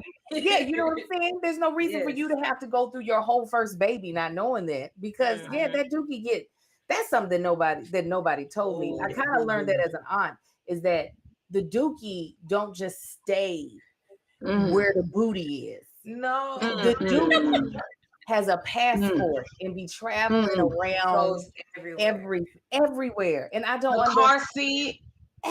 Everywhere. Yes. When my baby was born, and they had, well, you know, when they have that first boo-boo, that's not like a boo-boo, but it's like the meconium. This is so nasty, but you know, her dad was changing her, and he was really close, and I was like, I don't think you should be that close. No. I'm not feeling it. It like projectile, and it hit him in the mouth. It didn't go in his mouth, but it hit him on the lips. Yes, and I never after that, and that was. She was only a couple days, I think. I was like, I'm never changing you like that. Now I gotta change you like this. We got like, you're not gonna get me. Yes, when you see boo boo fly in somebody's face,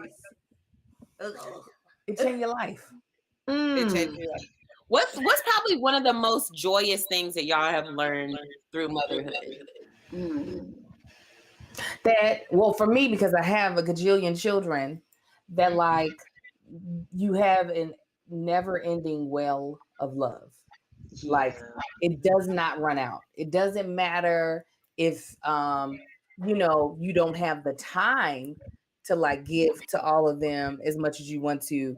That actual love that they need to feel like you care for them is never ending. It's always like you can constantly, at least that's how I feel. I can constantly pour love into them, and I never feel like, oh no, I don't have any love to give this child. Like, no, that's it. And that gives me joy that I know that like whenever they are needing a little hug, a little kiss, or some sort of words from me, I never feel like I ain't got nothing for you, baby. Like go on somewhere, ask somebody else. There's something there.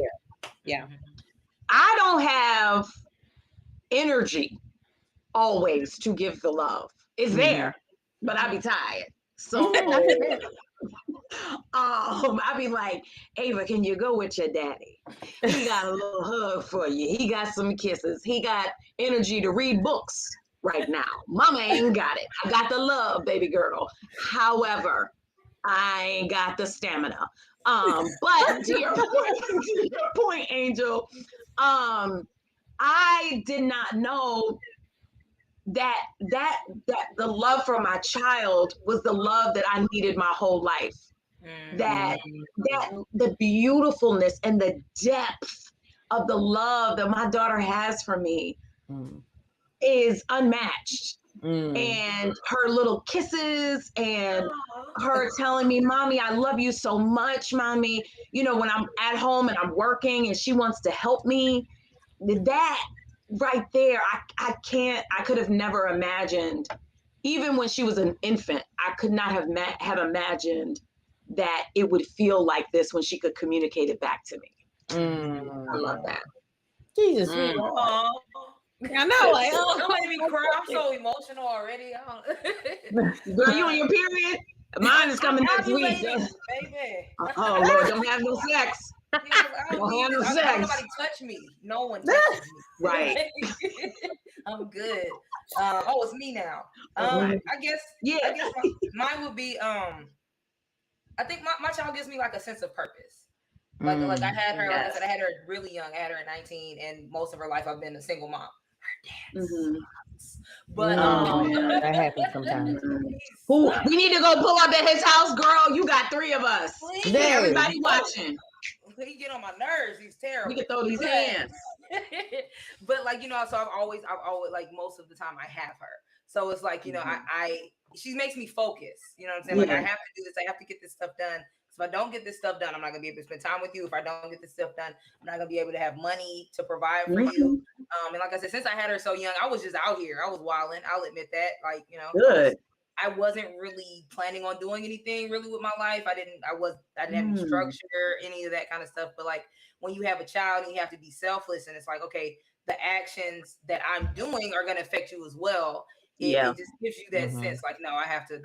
All of the stuff I need to do needs to make sense. Right. Mommy, mommy loves you. She's right over there. Oh, I love you. Yeah, she's right there. Phone says she's not paying attention. She does not care. She just like. No, I feel y'all. So I think the one thing for me is just like, I feel, you know, my son shows me every day that like I can do this. Because I'm telling you, it's a day by day thing. I'd be like, I don't know if I can do this. I don't know if I'm a good mom. Like, I don't know if he's gonna grow up and be a serial killer. Like, I'm just hoping I'm doing my part. Like, Lord, please. And I'll get little glimpses here and there. People are like, he's great, you're doing good, and I'm like, am I doing good? I don't know. I don't know what I'm doing. No, that's so I hate that feeling. But I realize as long as you love them, like you can only love your child the way they're supposed to be loved because they're created for you. Like you're supposed to be their mother. Absolutely. It doesn't look like none of our parenting skills, even in this group, looks the same, but it fits our child. Like they were made for us, made for them. So I always remember that, and like little things he does, I'd be like, oh. See, we're here. Yeah. We make little farting noises together. I'm like, yo, you're like little me. Yeah. You know what? One time I saw my daughter, to your point, Meg, I saw my daughter take up for another little girl at the park. And I felt like, okay, mommy's, I'm doing all right. She did not hesitate. She grabbed the little girl. She said, who was messing with you? Come on. And she said, excuse me, you were mean to my friend. And I think you should apologize. And I was just stood back. I was like, okay. My daughter is she's really passive. Well, she seems, let me be quiet because she in here talk. But she seems really passive and very sensitive. So that was the first time that I saw what I had been advising her to do. Stand up for yourself. Demand that people apologize when somebody does something wrong to you. But I got to see it in person. And not only was it for her, but it was for her friend. And I was just like, Mama. Yeah. Don't hit yourself too hard. No, I feel you on that. That's dope. Oh, yes, absolutely. So one thing that I want to talk to y'all about is like, all of you guys are comedians. You make funny content, you do stand up. How do you feel like motherhood affects your comedy? Motherhood created my career. I wasn't a stand-up comedian until I had my first child, and I was like, it is time. They give me so much content. They, as an artist, we create, and they are the purest form of creation. You know what I'm saying? Like, and so they just breed more comedy out of me. Most of my content is based around the comedy that ensues being their mother. So, yeah. I mean, truly, like I was not. I said I was going to try stand-up comedy by 35, and then by 30. And I ended up becoming a mom. And so a lot of my content, not all of it, started to come up out of that, especially my content as an online influencer. So they affected greatly. Well, they also take up all of my life, especially during COVID, because I'm with them all the goddamn time. So they influence all of my content. Like I feel like I'd be boring without them. Like they are low key, like they are the best collaboration I could have ever did. Now they're gonna watch us and be like, so where's our cut? Where's our cut? They got their bank accounts. Mama's taking care of babies now. I know you are, Angel. She don't play care of them. Yes. Yeah. Once again, let's give it up for Angel's uterus for birthing not only her 4 children, but also her comedy career and online influencer career. What about you, Roxy? What about your career? How do you feel like motherhood has changed that? I'll be like 1,000% honest. It's been hard being a comedian and being a mom because I started when I was like, how old am I? 20 something. Don't tell nobody, girl. You 12. Remember it. Yeah, I do look 12. You're young. I'm like 30. I'll tell you, I'm 32. So like I was middle 20s, 23, 24, something like that when I started doing comedy. So she was already here and she was younger. So like trying to find people to watch her. My dad used to watch her. Then he passed away. My brother watched her. Then he moved, and I don't really have a big family. So like trying to do stand up and go out. And then I would see people getting opportunities or even like offer me opportunities, and I couldn't really do them. Like I couldn't really travel like I wanted and all that kind of stuff. So like for a while, I've talked to people that are parents and like, I could have done it without my child. Like I don't feel like like that, and I don't want to word it like that, like, oh, I think I could have been successful if I didn't have my child. But it was obstacles that were put in place that I know like I could have advanced more if I didn't. But I will say, like, stuff happens how it happens for a reason. So like even this now, like, you know, I got on All Def last year. You know what I'm saying? So like it's like you don't necessarily have to travel and do that kind of stuff. Like you figure out a way to make it work with whatever circumstances that you have. So I forgot what the question was. I'm sorry, I done tangented. That was it. How the motherhood has changed your career. Yeah. So basically, like she taught me how to figure out how to do stuff with the resources that I have. I feel like I'm a better performer for it. Yes. Angelina, what about you? Oh, how has my daughter changed and influenced my career? Here's the thing. I was always told by my peers, the understanding was that in Hollywood, once you become a mother, you're dead.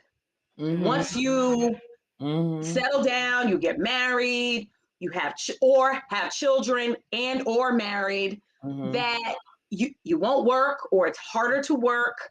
People won't think that you're available for jobs, so they'll stop hitting you up. And that it's hard, like Roxy said. That's a real barrier. Childcare for any parent in any field. Yes. Childcare is a freaking barrier, right? But then you add on top of that our work hours are at night. And we're hustling, trying to, go to auditions and or work on set during the day. And then you got 3 shows at night. These are things that men don't have to worry about. Right. Just saying. But my point is that, I learned, like, I don't know, people who follow me, Angel is very well aware, Meg, you are too, but for Roxy and everybody else who's just getting to know me, I had severe postpartum depression when my daughter was born. And it was so severe that I had to be hospitalized for it.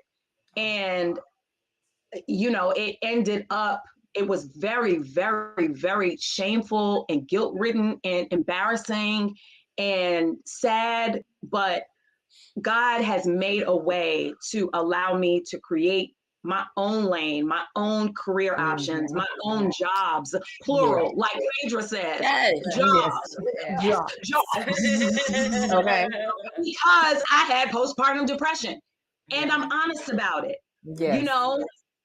so I have never been more relatable in my life than I am now because of what I went through. So it was an intense hurdle in the beginning. But now that, I got treatment for postpartum depression, now that my daughter is older, she can talk. She ain't crying for the titty every day going 2 hours. She can go to school. We good around in these parts. So it's been a beautiful blessing, but it was hard. It was very, very hard. Oh yeah. I feel you on that. I had, with my son's 2 now, but I was dealing with some postpartum depression. I didn't really know what it was. I kind of was like, I'm tired, I'm sad. I can't, calling people back was a chore. I was like, I gotta text them back. Like it was the world was just so heavy. And I didn't know, especially being a Black woman, like we don't talk about depression like that. Right. It was a little bit harder to just be like, okay, well, what is this? And then, thank God for people like Angelina. I was like, okay, Angelina, like she just took the stigma away to the point where she was like, yo, I was thinking like, yo, do I need to get hospitalized? Because this sounds like a vacation the way Angelina was.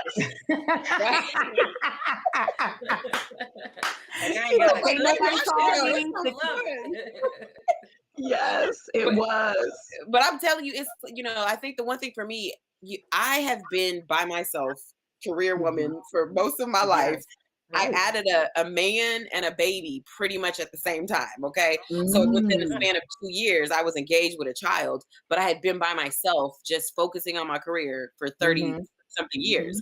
So then this change was like, what I'm supposed to do? I went from 1 to 3 so fast. I got to clean up after people. How do I balance like you know, being a career woman and being on top of my game and people knowing who I am and doing what I do and doing it at the 10th power.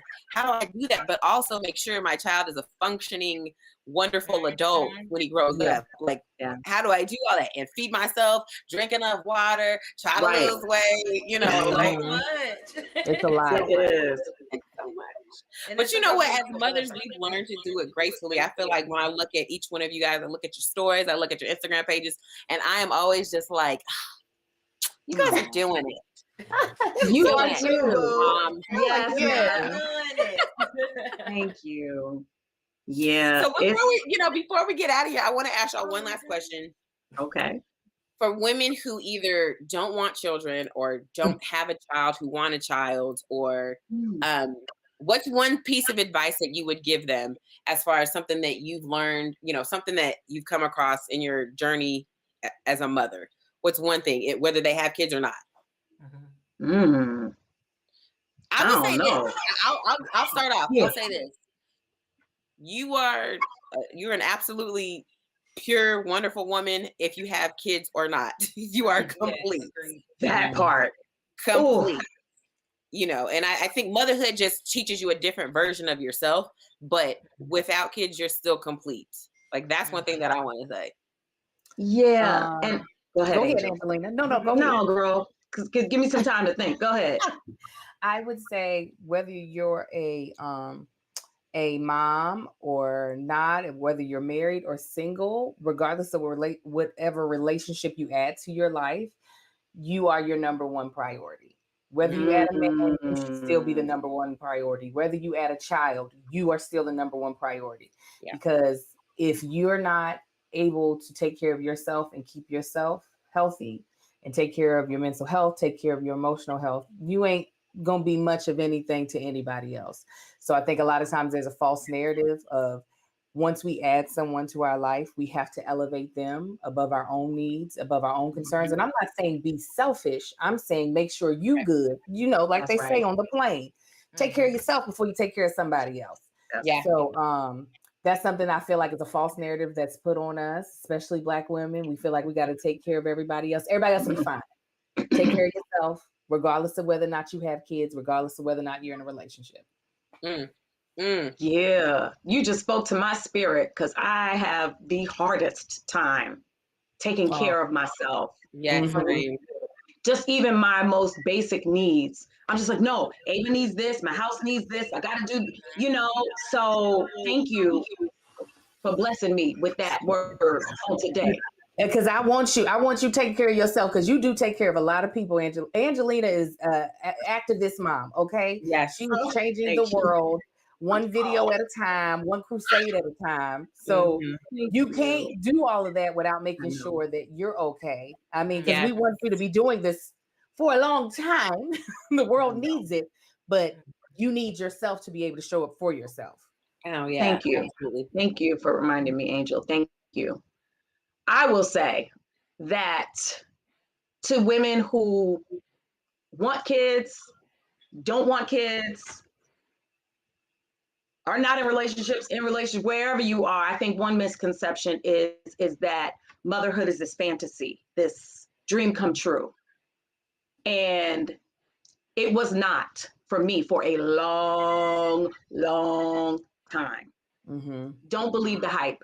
Right. It takes some people a long time to get to the rainbow. So don't believe all the IG stories where people are like, oh my gosh, my heart, this is wonderful, this is amazing. Blah, blah. No, they might be crying at night.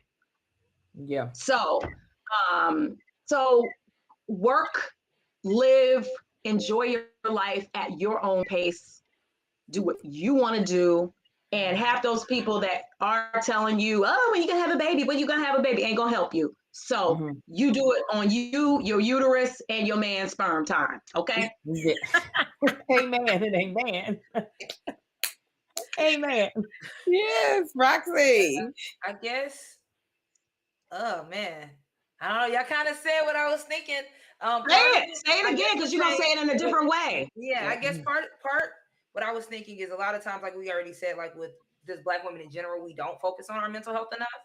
I didn't necessarily suffer from postpartum, but just my whole life I've suffered from like depression, used to be like suicidal and stuff like that. And then it's really easy to forget about like that kind of stuff when you have a child, because like you're putting all your energy in your child and sometimes you forget yourself. So like make sure you're focusing on your mental health, but not just your mental health, but just like trying to grow as a person. People feel like once you have a child, your life stops. Like you stop growing, you stop developing. Like, no, continue to like whatever skills you want to do, keep trying those skills. Like for those of y'all that follow like All Def Cannabis or any of the stuff I'm on, like I got a ukulele last year and I've been practicing it. Like just because you're a parent or just because you're an adult, period, doesn't mean that you can't do other stuff that you want to do. So like keep learning, keep trying to grow, and just keep trying to be the best person you could be. That's it, right. That's it. Thank you, ladies. Thank you so much, y'all, for sharing your gems, for coming on here. For those of you who are watching, make sure you follow All Def Women, subscribe, like this video.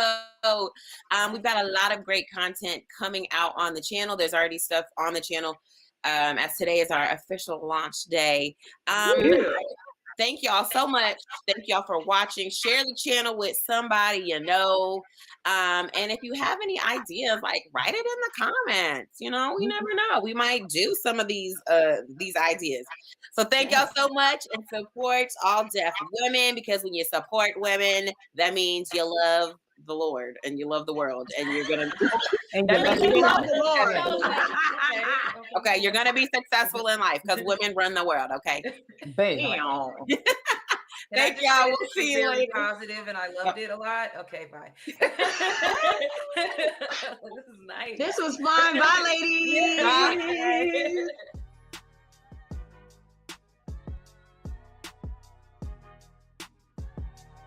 Are you a big fan of Love and Hip Hop?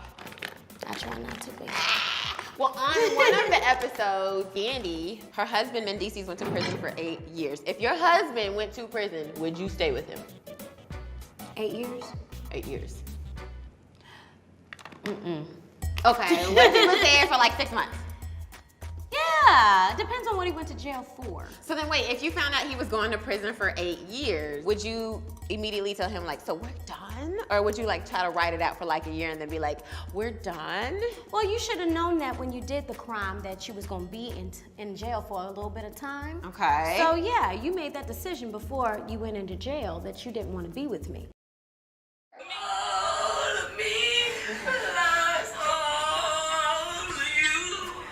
Did you hear yourself? He's never taking you back. Put on some heels, please. I don't give a fuck what kind of heel. No, I'm comfortable. Guys like me like this anyway. You like that? You like that? Get out of here! Hey, look at the flick of the wrist. You got Obamacare? You know why? Because you hurting right now. Get out my face. You hurting right now. Just take it. Take it. Take it. It's called talent. Get you some. God.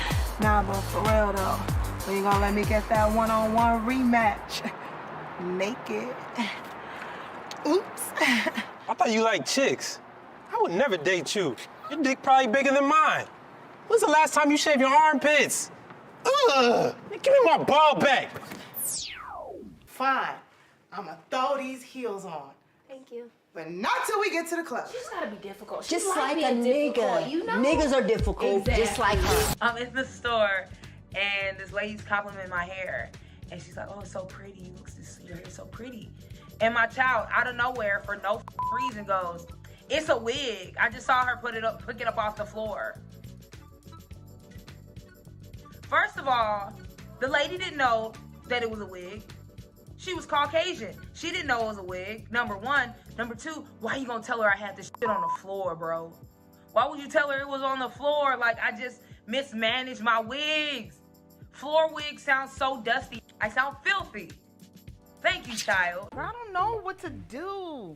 Well, first of all, you gotta have them titties out. You know I'm a tittyologist, and every great selfie. I feel so Push them uncomfortable. I can't get it right.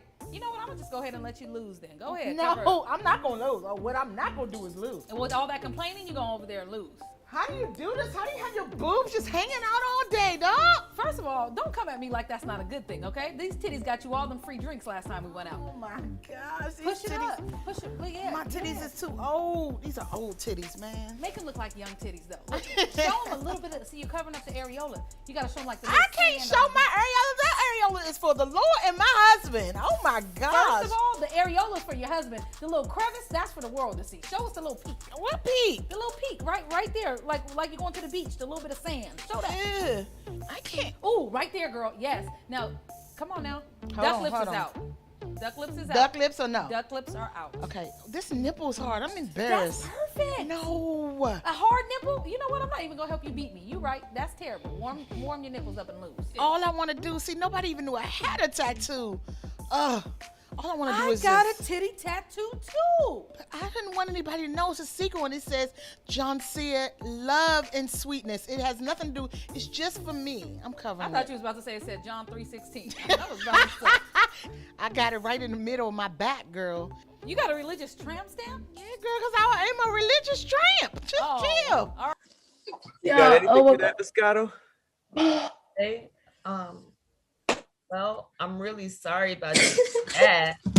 Apologies. Really, I got real sad. No, me too. And I was though. like, some sex I wish I would have had with him before he passed away. I wish I would have gave him some pussy. That's how I feel about Michael Jackson. And Prince too. I wish I would have saved an ovary or two. R.I.P. to these legendaries. I wish I could have had a few of their babies. I'm talking Tupac. I wish I could have had your cock. I'm talking Biggie. I wish you could have been inside of me. I'm talking OD. You my baby dad. R.I.P. Rest in peace to your dad. Wish I could have fucked him. Yeah.